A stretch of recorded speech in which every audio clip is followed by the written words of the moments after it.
आता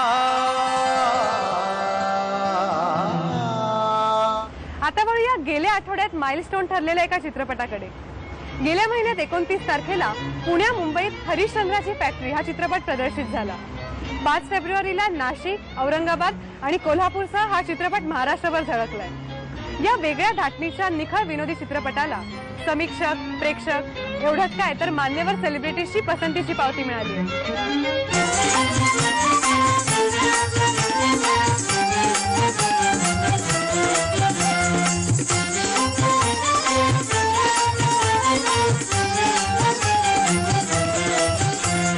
इतका सुंदर आणि इतका हिस्टॉरिक सिनेमा दुसऱ्या कुठला माझ्या लक्षात नव्हता। Great film. माझ्यासाठी कुठलं ऑस्कर असेल तर मी आज ते ऑस्कर या पिक्चरला दिलेलं आहे। खरोखर माइंड ब्लोइंग आहे। सगळ्यांनी पाहायला पाहिजे।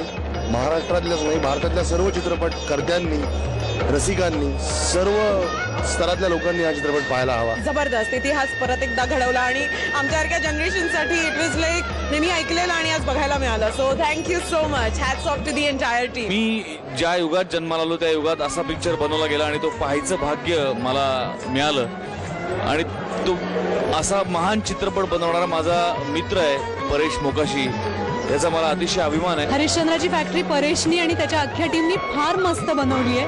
अप्रतिम कास्टिंग, प्रत्येक डिपार्टमेंटनी छान काम केलंय। आणि खरोखर तर समाजासाठी खूप मौल्यवान ठेवा दिला। इथून पुढच्या कितीतरी हजार वर्ष पिढ्या हा चित्रपट बघतील आणि त्यांना फाळके माहिती होतील। अप्रतिम अप्रतिम, सगळ्यांनी पाहावा आणि तो थिएटरमध्येच पाहावा। मी विनंती करतो, प्लीज हरिश्चंद्राची फॅक्टरी हा थिएटरमध्ये जाऊन पाहाच। This film is a landmark film for Indian cinema because I am Dhundiraj Govind Phalke from India.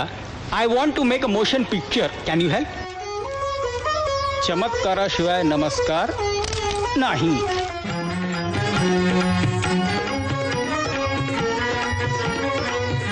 हरिश्चंद्राची factory या चित्रपटाला रसिक प्रेक्षकांनी डोक्यावर घेतले आहे। शिवाय तिकीट खिडकीवरही हा चित्रपट चमत्कार घडवतो। नाहीतरी फाळके या चित्रपटात म्हणतातच, चमत्काराशिवाय नमस्कार नाही।